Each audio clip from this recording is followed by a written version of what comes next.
Thank you for listening to this Podcast One production. Now available on Apple Podcasts, Podcast One, Spotify, and anywhere else you get your podcasts. Welcome to Killer Gene's Stripped Down, where we talk about everything true crime and then some. You'll hear about the cases that are close to us and go behind the scenes of true crime reporting. We'll also talk about case updates and breaking news, as well as speak with some of our friends and colleagues in the world of true crime. Now, we're going to be sharing things we've never been able to talk about because certainly inappropriate to post online, but this is the platform that we can finally share it, what really happens when gathering true crime stories. So, let's get to it. Welcome to another episode of Killer Gene's Stripped Down. This week, we are being joined by threat management and safety expert Spencer Coursen. He's got a new book out, the best-selling book, The Safety Trap. Spencer, welcome. Ellie, Melissa, pleasure to be here. Thank you so much. What is the safety trap, Spencer? The safety trap is a phrase I coined a few years ago to help my clients better understand why sometimes feeling safe is the most dangerous thing we do. Because a lot of people have a tendency to conflate safety with security as if they mean the same thing. But safety is really just a feeling, whereas security is a state of being. And in order for us to truly be protected, both of those things must be in Congress with one another in order for us to have that certainty that we all crave in our everyday lives. So if you think about it in terms of like an umbrella, where the canopy overhead that's protecting you from the falling rain and is keeping you dry, is the security, and being underneath that canopy is safety. And when those two things are working as expected, we are protected. But sometimes we have this false expectation that that umbrella that works effectively in a light drizzle or a moderate rain will work just as effectively in a hurricane. And then we walk outside our door, we open up the umbrella, it inverts, it blows away. We're standing there soaking wet and we're like, hey, how did this happen? This isn't supposed to happen to me. What did I do wrong? This has worked a million times in the past. And it's all because of either we were overconfident or our expectation was wrong. And so the book kind of goes through about 15 or 16 of these safety traps. Everything from avoidance to overconfidence to false expectation to false authority to overprotecting our children and to oversharing on social media. And then I use real world anecdotes that happened to my clients to show what happened, how it was allowed to happen. And then I provide 5 protective strategies to keep those bad things from ever happening to you. Was there a reoccurring top instance that kept revealing itself as the number one mistake? Being too polite. Being too polite is one of the variables that unfortunately allows so many of us to negotiate against our own self-interest, because our unwillingness to offend another sometimes gets in the way of our willingness to defend ourselves. And while being polite is a courtesy, protecting ourselves is a priority. And sometimes we just kind of really need to take that holistic big picture view and kind of treat our everyday life more like a chess match than a checkers board. That makes sense. I've been in that scenario a few times, but one that stands out, I was a local newscaster in a small town in Texas, and you're used to when you're on that platform in a small town, obviously people are going to recognize you. They wake up to you every day. And so I had this really creepy looking guy following me in the grocery store, and I thought, oh, he's probably just a fan. And then I let him get really close and keep following me instead of what my instincts were, which was to, turn around and say, what do you want? What are you doing? Can I help you with something in the grocery store? I let him follow me to the parking lot. And that's when he did do an attempted, attack. And it was my biggest regret because I knew differently. My gut told me differently. All the signs were being alerted, but it was also 10 in the morning in broad daylight. And so I thought, right, I'm safe. There's witnesses. But when he was doing that, no one ran over to help. I don't even know that they even saw or noticed, so it was just, you're right. You can never really let your guard down and ignore common sense signs. And I was being too nice. And that wasn't my instinctive nature in that situation. Normally I'd say, what are you doing? Why are you following me? Right. No, you're exactly right. And you touched on a couple different things there, because one is that we always, after something happened, can always look back and be like, oh, here are those pre-incident indicators that warned me that something bad was about to happen. Because one of the things my global experience has proven, like time and time and time again, is that when we don't expect bad things to happen, we simply fail to see the warning signs that something bad is about to happen. And staying safe is about training ourselves to, see those warning signs, to heed them, and to not negotiate against them because we don't want to be. I don't want to be that person. I don't want to live in fear. I don't want to offend all of these people. Like, I'm a good person. If I put good into the world, like, good's going to come back to me. And unfortunately, that's just not how reality works. How reality works is if someone tells you they're going to hurt you, they're probably going to hurt you. They're not just saying that to get a rise out of you.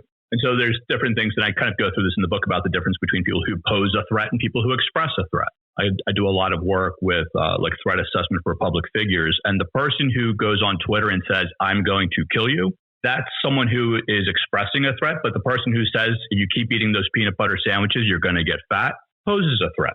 Because how do they know you're eating those peanut butter sandwiches? Because they are now communicating to you that they have some kind of insider information about your personal life that wasn't publicly accessible. So is that person your Uber driver? Was that person, working in your house? Was that person the checkout person at the grocery store who notices that you're on some kind of a Jiffy binge? And so anytime you can identify those, what is known in threat management as leakage, where you can identify those warning signs before that bad thing happens, you're in a better position to, if you don't deal with today's concerns, you're going to be forced to deal with tomorrow's crisis.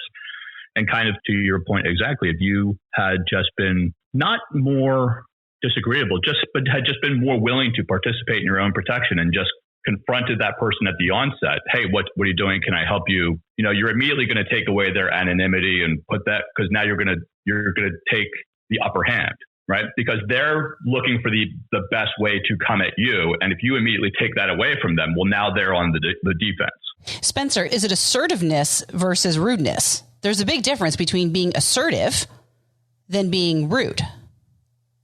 Yes. And I also thought 100%. But some people have a discomfort with the word assertiveness. And so, it's kind of like one of those things where people, when you talk about like situational awareness, or, people are like, well, I'm not Jason Bourne. I'm not James Bond. I don't have this like Tom Cruise in Mission Impossible, like tactical training. But another word for situational awareness is just mindfulness.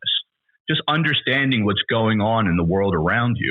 And the more that you are just willing to, engage in your everyday interactions. And I think there's a couple of things here. One is that, yes, you're being assertive in the way that you're living your life, but you are really, what you're doing is you're taking control of the way you live your life and not allowing others to control how you live your life. And so if you just look at it from more of an empowerment perspective, rather than you're looking to implement your will onto others, what you're really doing is just not allowing others to implement their will onto you. You want it to be an even exchange. You want it to be like a tennis match where it goes back and forth. You don't want it to be just like someone's like a dodgeball where they're just bombing you with balls left and right. You're just trying to keep getting out of the way. And I think that, just the more that we have the skill sets, and what I really tried to do with this book was just show people, give them the tools they can use to live their everyday life the safest way possible. Because so often we're just not familiar with how to do certain things. And so we revert back to decisions which aren't necessarily the wrong decisions, but they just weren't the right decisions had we had all the information. And so what I really wanted this book to do was to just give people the protective strategies to ensure the certainty of safety for everyone involved. And Spencer, how did you become such an expert in this? Why should they take your word for this and being mindfulness? And what makes you such the threat management security expert? Well, being a protector, and I kind of talk about this in the book, is a craft that I have honed my entire life. When I remember being like 5 or 6 years old, my parents got divorced. And in my mind, it's like this revolving door where like my dad walked out and my grandfather walked in. And the first thing he said to me, I'm 6, is you're the man of the house now. You need to look after your mother and younger sisters. And I'm like, okay, well, how do I do that? And so, I was indoctrinated by like all of those protector type shows like The Lone Ranger and Knight Rider and the A-Team, where like there were these like strong men who kind of like came out of the shadows to help a family in need or a person in need. And I kept like waiting for that person to like show up in my life, and they never came. And so I wanted to become that person for others. And so I joined the Army, and then I worked for the government for a number of years. And then I was working for a consulting firm out in Los Angeles, which was kind of like at the time the Secret Service of the private sector. And then, the tragedy at Sandy Hook was a real turning point for me, because I realized in that moment that while my particular skill set was being employed by, that top 1% of the marketplace, the other 99% were kind of left vulnerable. And while not all of us will ever know the luxury of having our own protective detail, every single one of us deserves to be protected. And so what I wanted to really do with my firm was, help others to succeed in staying safe. And the book is an extension of that philosophy. I also find that, and I read this somewhere too, I mean, statistically, most people are not confrontational. They will avoid it at all costs. But what I thought was interesting that I'd like to know more about that you reference in your book is gut instinct versus anxiety, and when to come out of yourself to distinguish the two and act upon it. Because I also have anxiety issues at times, and I can't differentiate between the two. And I wonder if there's actual tools to look for to know. Well, also, when you think about true crime, right, and you watch the shows and you listen to the podcast, somebody always says, I knew in my gut that person was bad. I knew in my gut something was wrong. Mm-hmm. And they let it go. So what is that difference between gut instinct versus And I wonder if that goes back to most of society really being non-confrontational, not wanting anything to do with an awkward conversation, or making someone feel on the spot. Well, so there's a couple different things there. One is that I think one of the reasons true crime is so successful is because it really is exposing people to scenarios that they themselves don't often encounter. And so they're like kind of like learning the skill sets of how to avoid that from happening to them. So, so when this creepy guy, like she didn't listen to her instincts, or, so if this kind of thing, it's almost like programming your mind into this like filtered forecast of an if this then that scenario, so that you can draw from those clues should that bad thing ever happen to you.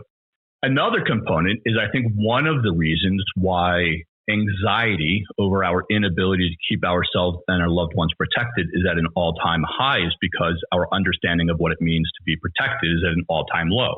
We have sort of devolved into this framework where it's like a pendulum swinging between like complacency, where like nothing's going to happen, to hypervigilance, where we're like patting down grandma before she like enters the ballpark, when really all most of us ever need to succeed in staying safe is a healthy sense of skepticism and a moderate dose of vigilance.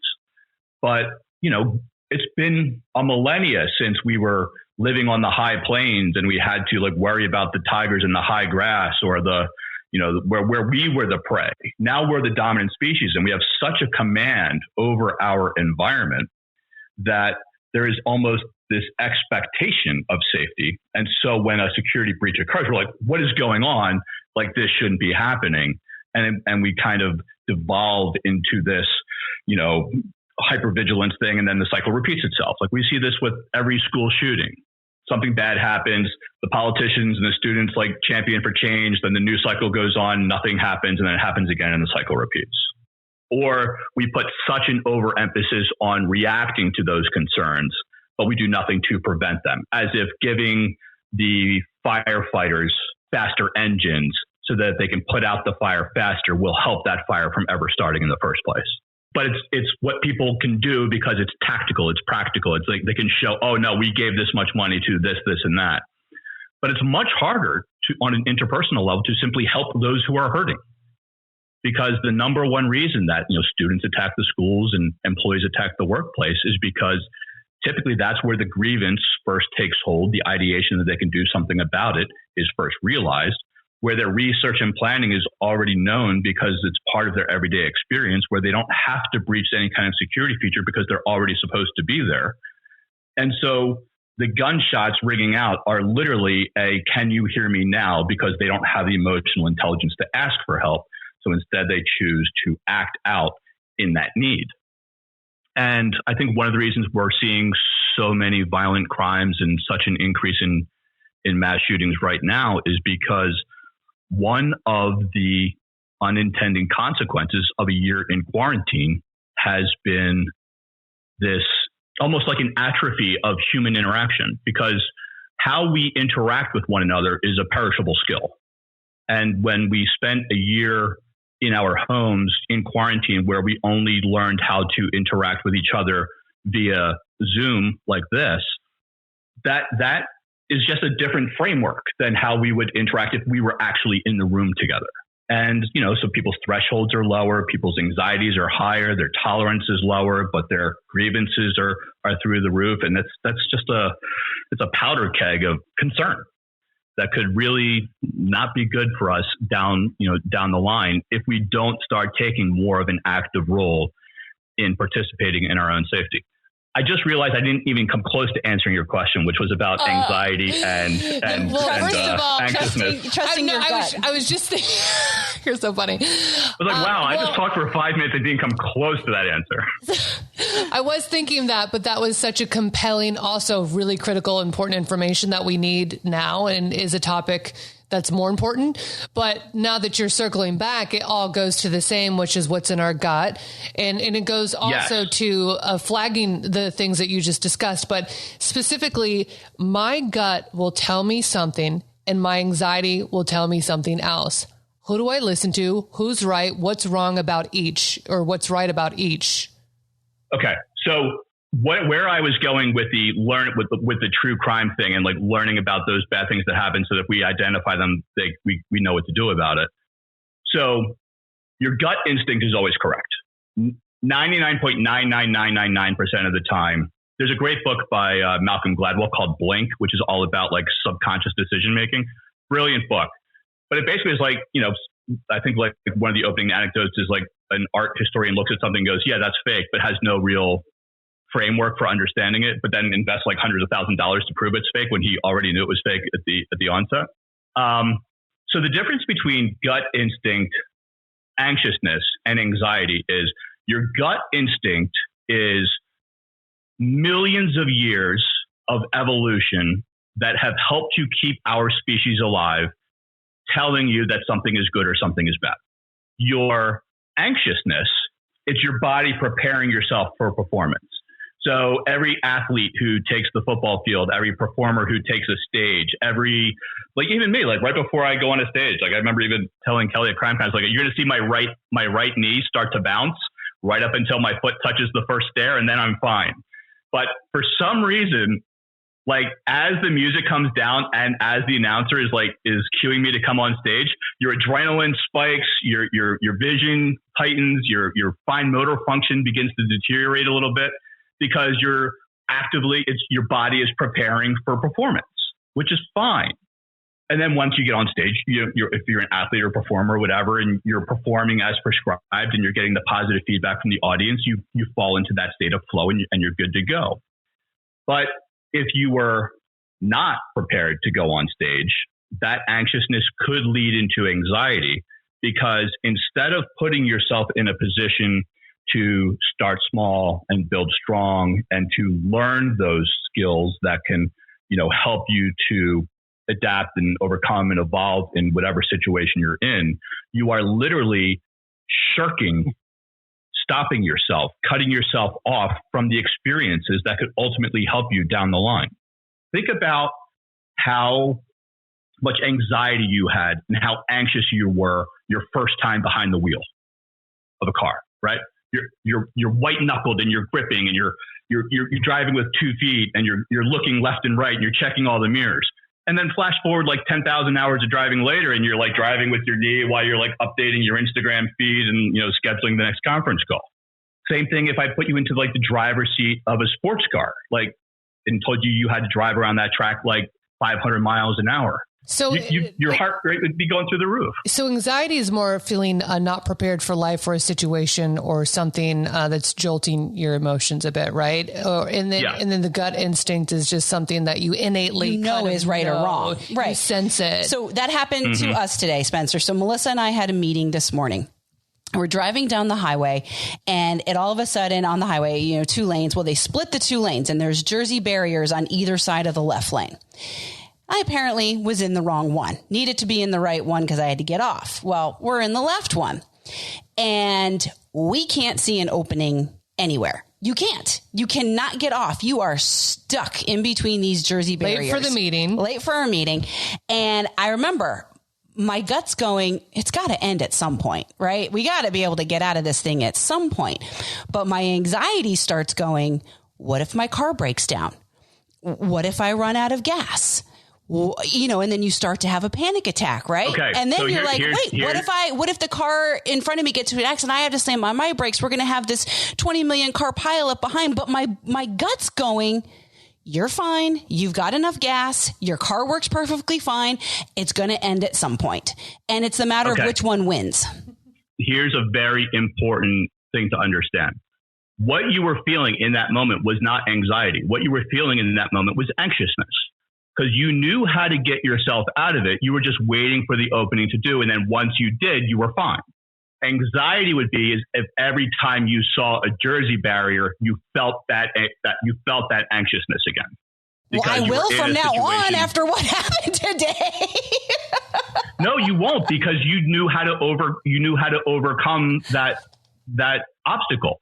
Whereas if your anxiousness got to the point where it was so crippling you couldn't perform, and then you had to get rescued from that situation, now you would have anxiety because you didn't know how to contend with that variable, right? So you see this sometimes where people are just like walking down the street and a tree gets hit by a bolt of lightning and they weren't expecting it and they got thrown back. And now they have this anxiety about walking near trees because they think that every time they walk by a tree, it's going to get struck by lightning and they're going to get thrown back. So what a psychologist would, sorry, go ahead. Well, how would you break them out of that mindset? Immersion therapy. The more you do something, the less it has an impact on you. So like when I was using that sports car reference, you may get into that sports car or that, Grand Prix or that Formula One car. And when I strap you in the seatbelts and the engine revs and you realize that all those cars are going 500 miles an hour and you just have to hit the gas and go and you can't do it. The only way for you to overcome that fear is to do it. And that first time around the track, your heart rate's probably going to be about 200 beats per minute and you're going to be sweating and your hands are going to, go cold and numb. But 100 times around that track and your heart rate's going to be about 130, 500 times around that track. And it's going to be like you were born to do this. But so much of our anxiety is because of either our inability or our unwillingness to learn something new. Spencer, I want to talk about something. Oh, sorry. No. I'll just keep talking if you don't interrupt. I will interrupt you. One of the things I always live by is be proactive rather than reactive. And I think that's something that you can take away when it comes to your personal safety. And I mean, your personal safety, safety of your home, safety of your family. You have to be proactive rather than reactive. And there's something that you cover in your book that I think is like the holy grail of people today, because I don't do this. I know people who do this, and that is oversharing, especially on social media and online. And I would love for our audience to have some sort of, have as much takeaway from this conversation with you as possible. And I think that's one of the most important things that people can learn today is what they are sharing online. And I am a victim of, yes, not a victim, but I'm an oversharer. I overshare to strangers. So oversharing is a very real modern day concern, which if left unaddressed can have very real world consequences. It is because remember, you look at human trafficking and crimes against minors, especially during the pandemic, those numbers went up rather than down. Through the roof. Yeah. So the average person, and I think I use some statistics in the books which are escaping the forefront of my mind at the moment, but the average person really has no idea how much personal information they share over a 6-month span. Your date of birth, your mom's maiden name, your pet's name, where you went to school, the street you live on, the car you drive, your first car, your last car. Oh, here's me 5 years ago, and look when I used to have red hair and now I have blonde hair. Like, and while something you share may not be the reason you get targeted, everything you share will help someone who wants to target you to be more successful. So there is a big difference between, promoting your personal opinion or promoting your personal brand or whatever it is. But here's the thing. It's very difficult to hack your bank account. It's very easy to hack your Fitbit. And if you're using the same username and password for your Fitbit as you are for your bank account, and you're sharing with me all of the answers to your challenge password questions through your social media feed, how hard do you think it would be for me to access your bank account? There was a thing that went around a couple of months ago about like when the bit craze was going on, where people were sharing every time they bought new crypto, and then were sharing the wallet that they had it stored on. So then bad guys, nefarious actors, started going through and hacking people's accounts, trying to get into their iPhone, trying to get into their iCloud, whatever. And the number of people who had either, they hacked Evernote. And the number of people who in Evernote had a file called password, and then had all of this stuff listed, and then had the here's my blockchain crypto wallet username password, and then these bad guys just went in, took all of their crypto, and they couldn't do anything about it because of blockchain. And so what I always recommend is to audit yourself with honesty. Every so often, you should go back through your social media and be like, is this still relevant? No, let me take it down. Because just because you posted something in the moment that was relevant doesn't mean it still has relevance 3 months later. And if that thing is going to be able to give a bad guy one more piece of information to target you, or to be effective if he wanted to target you, why would you give the other team your own playbook? And Spencer, you have the best story in regards to that in your book regarding the couple that went out on a date night. Yeah, they and you see this all the time where people are like, 10-day countdown to my vacation. Can't wait to be on a cruise for 7 days. And by the way, here's what the front of my house looks like. And here's where I keep the spare key. And it's like, but yeah, so the example I used in that book was a husband and wife who hadn't been out for a while are literally on Instagram story providing a play-by-play of their date night while their home is being robbed. And the person who's robbing them is just basically following along on their story as a countdown clock to how much time they have left on target. Did the person know them? Was it related or just, okay. Yeah. So it's all, so I don't want to say most home robberies, but you'd be surprised how many crimes are committed by people in your orbit, whether they're personal connections or interpersonal connections, or, there's very rarely more than 3 or 4 degrees of separation between, it's either someone who was working on the house and then sold that information to someone else, or it was a long lost friend who, I think in this situation, was an old college friend who reconnected recently and then was down on his luck and was looking to, kind of stake himself on the disadvantages of their old friend. But yeah, we really need to take what we do and how we do it and what we share and in the manner in which we share so much information on social media, because just as much as social media companies are using us as the product, bad guys are using us for target selection. And regardless of circumstance or scenario, the number one factor of target selection will always be likelihood of success.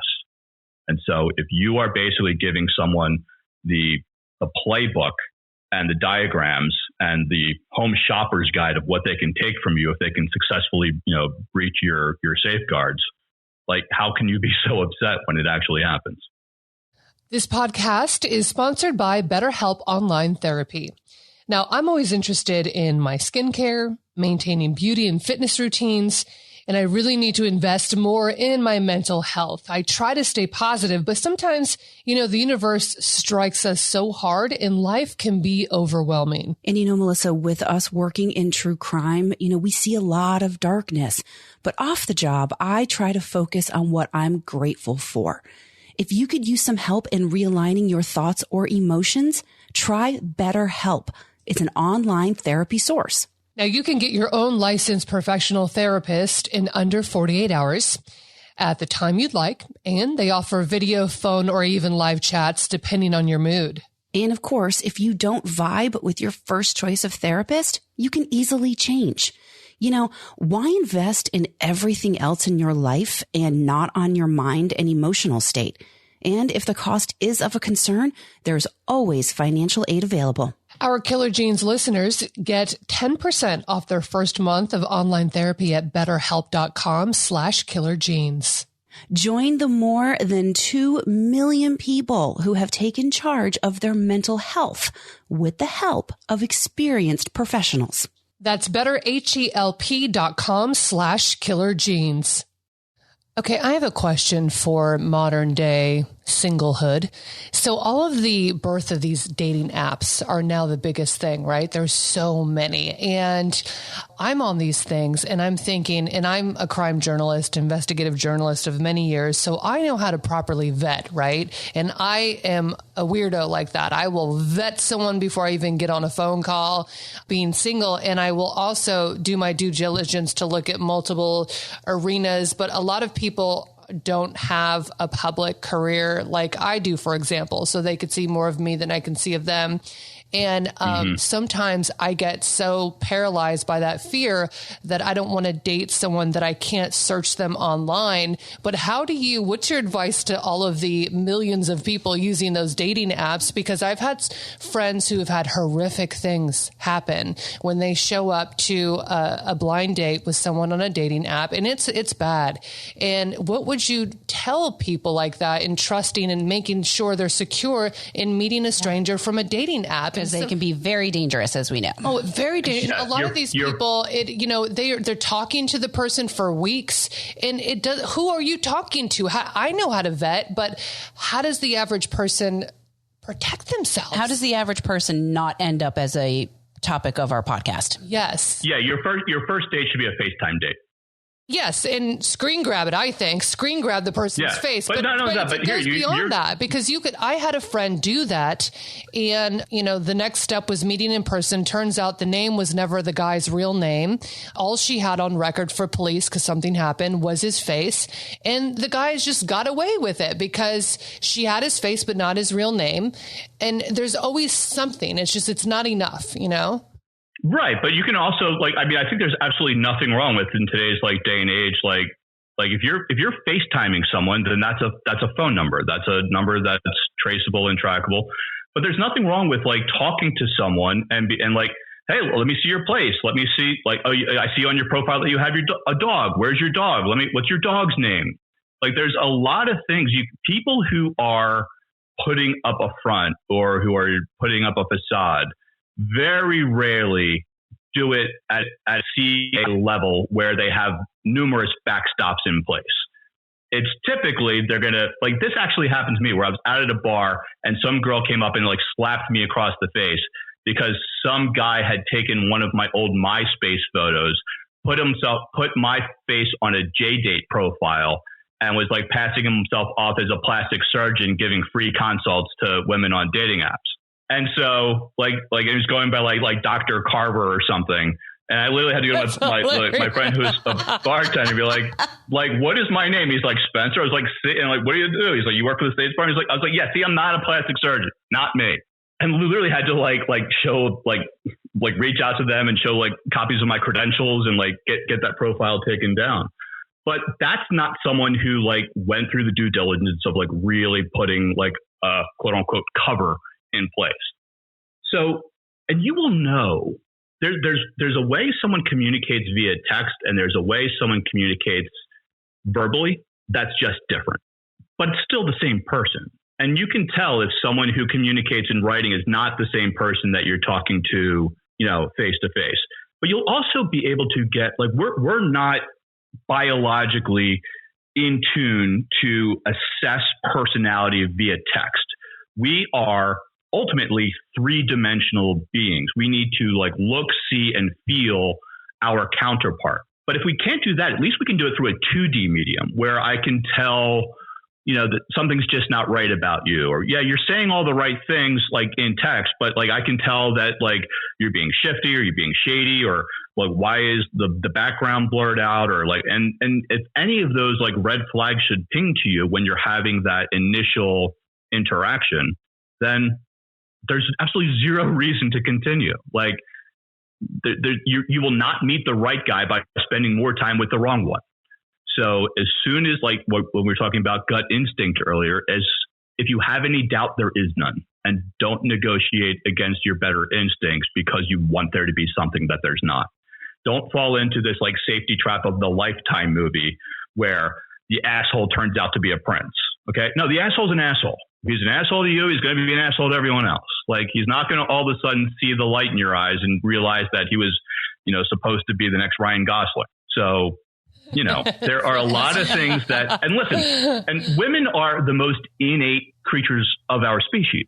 So listen, there's not a woman alive that will let a guy get away with a lie unless she wants to believe it. So I also just want to give a little tip for listeners, because it's mainly, a lot of women, whitepages.com, Oh, yeah. It's $2.99, and you can do a little quick search and see if the person is who they say they are. Verified. There's all sorts of there are databases out there. But, like, no one's going to be on a dating app but not have a social media profile. Well, no, there's there's a lot. There is a lot, and that makes me feel weird. I always bypass then they're that. married. There you go. That's okay. Like if you're on Raya, you have an Instagram. Well, yeah, right. Right. If you're on Bumble, you have a Facebook. Right. If you're on, so because they're all tied, they're all owned by the same, overarching empire control, so look out for the ones that say they don't have social media. Correct. Yes. Yeah. They don't have a social media they want to share. Yes, exactly. No, they have a joint Facebook account with their wife. Yeah. That's what it is. Right. Yeah, well, that's a red flag. I love when on Monday morning you see, I just want to give a shout out to the best guy in my life who's always was like, someone cheated this weekend. Have you ever been hired as a private investigator for things like that, or what's the scope? Oh, you have. Wow. Oh yeah, all the time. Wow. Spencer, I think a lot of people live under this sheep's clothing of, I got a Ring doorbell camera. I'm okay. I got a security. I've got the Nest. I've got the this and that. I'm okay. What do you think then is the next best thing that somebody can do that expands their circle of safety? And I know you probably can't pick one thing, but if you had to give any piece of advice for listeners right now, what would it be? So the whole thing with like residential security comes up all the time. And I can't remember if I put this in the book or not, but I used to do this thing where I would go up to someone in like a parking lot and be like, hey, how secure is your home? They'd be like, oh, it's totally secure. I'm like, okay, great. They're promoting a protective posture. They think they locked their front door. And so they're going to tell me that their home is secure. And then I'll say, okay, there is $1 million in a backpack in the upstairs bedroom. If we give you 20 minutes to get in and out, grab that money and, get out without anyone being the wiser, could you do it? Then they go, yes.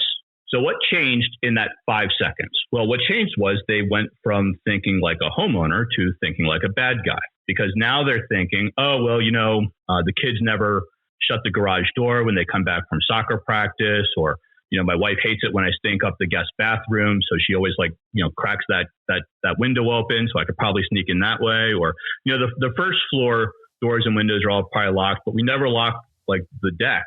So if I can just jungle gym my way up there, I can get in and out pretty quickly. And all of those ways that you would break into your house are the same way that a bad guy's going to break into your house.